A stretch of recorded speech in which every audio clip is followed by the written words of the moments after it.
Kalau kita ngomongin sejarah kemerdekaan Indonesia, apa sih yang pertama kali muncul di kepala? Pasti perjuangan bersenjata, perang, diplomasi, betul kan? Nah gimana kalau saya bilang, itu semua baru setengah dari ceritanya. Ternyata ada banyak banget pahlawan dan pergerakan lain yang perannya sama pentingnya, tapi jarang sekali kita dengar. Yuk kita gali bareng sisi lain dari sejarah kemerdekaan kita. Jadi, ini nih pertanyaan besarnya. Cerita kemerdekaan yang selama ini kita tahu, apa itu udah bener-bener lengkap? Atau jangan-jangan kita justru ngelewatin bab-bab yang paling penting dari buku sejarah bangsa kita sendiri? Oke, jangan salah sangka dulu ya. Peran para pejuang di medan perang dan para politisi di meja perundingan itu sudah pasti krusial banget. Nggak ada yang meragukan itu sama sekali. Tapi, perjuangan kemerdekaan itu sebenarnya ibarat sebuah mozaik raksasa. Kepingan-kepingannya itu datang dari banyak banget komunitas yang sayangnya cerita mereka seringkali ya keselip atau malah hilang sama sekali dari sejarah populer. Nah, buat ngerti Indonesia yang sekarang, kita harus mundur jauh ke belakang. Jauh sebelum zaman kolonial. Karena ternyata fondasi atau dasar pemikiran bangsa ini tuh udah ditanam kuat-kuat sama peradaban Hindu dan Buddha. Kita mulai dari sana ya. Coba deh, kita lihat semboyan negara kita, Bhinneka Tunggal Ika.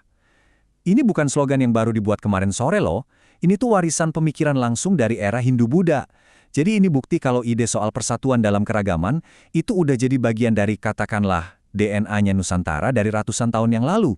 Jadi, bisa dibilang komunitas Hindu dan Buddha ini nyumbangin softwarenya bangsa kita. Mereka ngasih nilai-nilai dasarnya.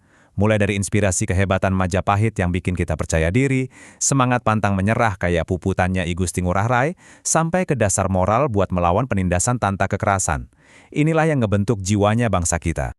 Nah, kalau tadi kita udah bahas softwarenya, sekarang kita pindah ke hardwarenya. Siapa sih yang ikut ngebangun perangkat keras atau infrastruktur penting buat gerakan kemerdekaan? Jawabannya, komunitas Konghucu dan Tionghoa Indonesia. Coba perhatikan timeline ini. Ini penting banget loh. 8 tahun sebelum Budi Utomo lahir, ternyata udah ada organisasi modern namanya Tionghoa Kwe Kwan. Walaupun awalnya fokus mereka di pendidikan, cara mereka berorganisasi yang modern itu, wah itu jadi semacam cetak biru, jadi inspirasi besar buat tokoh-tokoh pergerakan pribumi saat itu. Dan kontribusi mereka nggak cuma sampai di situ. Lewat Partai Tionghoa Indonesia, mereka secara politik menegaskan kalau mereka adalah bagian dari bangsa Indonesia. Dan yang lebih penting lagi nih, mereka membangun infrastruktur informasi. Koran-koran milik mereka itu jadi mesin yang kuat banget buat nyebarin ide-ide soal kebangsaan kemana-mana. Oke, sebelum saya lanjut, saya mau kasih teka-teki nih. Ini soal salah satu kontribusi media yang paling fundamental dalam sejarah kita, tapi anehnya sering banget dilupain. Udah siap sama jawabannya? Jawabannya di surat kabar Sinpo. Wow, fakta ini aja udah nunjukin dengan jelas banget betapa vitalnya peran pers Tionghoa Indonesia. Mereka itu bukan cuma ngeliput berita loh, mereka itu arsitek yang ikut ngebangun dan nyebarin simbol-simbol pemersatu bangsa kita. Luar biasa kan? Jadi, setelah kita lihat semua kepingan puzzle ini, gambaran yang muncul tuh bukan soal satu kelompok jagoan tunggal, bukan. Tapi lebih mirip sebuah mesin raksasa yang bisa bergerak karena sebuah komponennya kerja bareng. Sebuah revolusi yang ternyata plural banget. Nah, di tabel ini, kita bisa lihat betapa kerennya kolaborasi itu. Kelompok Islam, mereka yang membakar semangat perjuangan massa. Kelompok Kristen dan Katolik, mereka nyumbang keahlian diplomasi dan pemikiran modern.